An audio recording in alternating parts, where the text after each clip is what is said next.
তৈরি করে নিয়েছি দুর্দান্ত স্বাদের এগ পালং রেসিপি। খেতে কিন্তু অসাধারণ হয়েছে। বাড়িতে ট্রাই না করলে কিন্তু বন্ধুরা বুঝতে পারবেন না। অতি অবশ্যই একবার ট্রাই করবেন। নমস্কার বন্ধুরা, টেস্টি অ্যান্ড ওয়ান বাইট চ্যানেলে আপনাদের স্বাগত। প্রিয় বন্ধুরা, কেমন আছেন? আশা করি আপনারা সকলে ভালোই আছেন। আজকের রেসিপি এগ পালং রেসিপি। তো এর জন্য আমি এখানে পালং শাক নিয়ে নিয়েছি। পালং শাকগুলোকে কেটে নেব, একদম ঝিরিঝিরি করে কেটে নেব, শাক ভাজার মতো। যে সকল বন্ধুরা ভিডিওটাকে দেখছেন তাদেরকে অনুরোধ রইল পুরো ভিডিওটা দেখার জন্য। আর রেসিপিটা ভালো লাগলে আপনাদের প্রিয় চ্যানেল টেস্টি অ্যান্ড ওয়ান বাইটকে একটি লাইক, একটি সাবস্ক্রাইব করে চ্যানেলটির পাশে থাকবেন। আর এখানে আমি শাকগুলোকে প্রথমে কেটে নিয়ে ধুয়ে নেব। তো কড়াইতে আমি দিয়ে দিলাম সরিষার তেল, প্রায় 2 চা চামচ মতো সরিষার তেল দিয়েছি। আর 3টে ডিম ভেঙে আমি এর মধ্যে দিয়ে দিচ্ছি।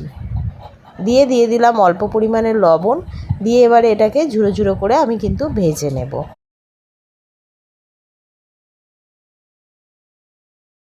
খুব বেশি একদম মিহি ঝুড়ো করবেন না, এইরকমভাবে যেন হয়ে যায়। এইভাবে ভেজে নিয়ে তুলে নিলাম। এরপরে দিয়ে দিলাম সরিষার তেল আবার 4 চা চামচ মতো। আর এখানে দিয়ে দিলাম মিডিয়াম সাইজের পেঁয়াজ দুটো, একদম চপ কাটিং করে রেখেছিলাম, সেটা দিয়ে দিলাম। আর দিয়ে দিলাম টমেটো একটা গোটা কুচিয়ে রেখেছিলাম, সেটাই দিয়ে দিলাম। আর দিয়ে দিলাম স্বাদ অনুসারে লবণ। দিয়ে এখানে দিয়ে দিলাম হাফ চা চামচ মতো গোটা জিরে, দিয়ে দিলাম হাফ চা চামচ মতো ঝাল লঙ্কার গুঁড়ো, আর দুটো এলাচ, দুটো লবঙ্গ আর একটা দারচিনি স্টিক ভেঙে দিয়ে দিলাম। আর এখানে আমি দিয়ে দিলাম আদা রসুন পেস্ট। দিয়ে এবারে কিন্তু মশলাটাকে লো ফ্লেমে রেখে ভালো করে কষিয়ে নিতে হবে। এর মধ্যে দিয়ে দিলাম হাফ চা চামচ মতো হলুদ গুঁড়ো।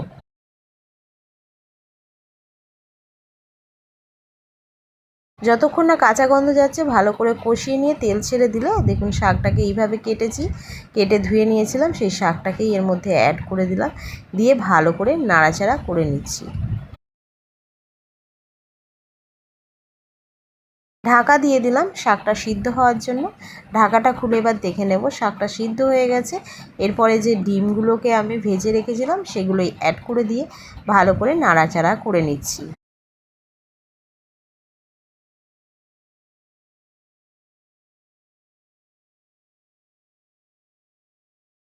এখানে আমি অল্প পরিমাণে গরম জল ব্যবহার করেছি।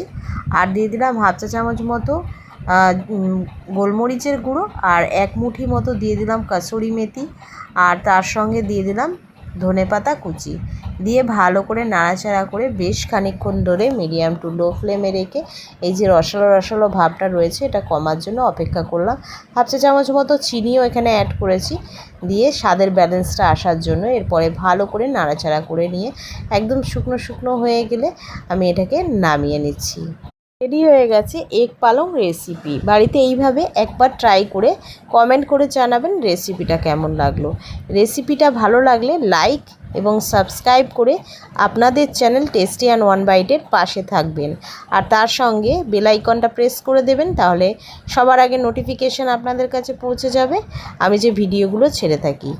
আমি আবারও একটা নতুন রেসিপি নিয়ে হাজির হব। ততক্ষণ আপনারা সুস্থ থাকবেন, ভালো থাকবেন। টাটা বন্ধুরা।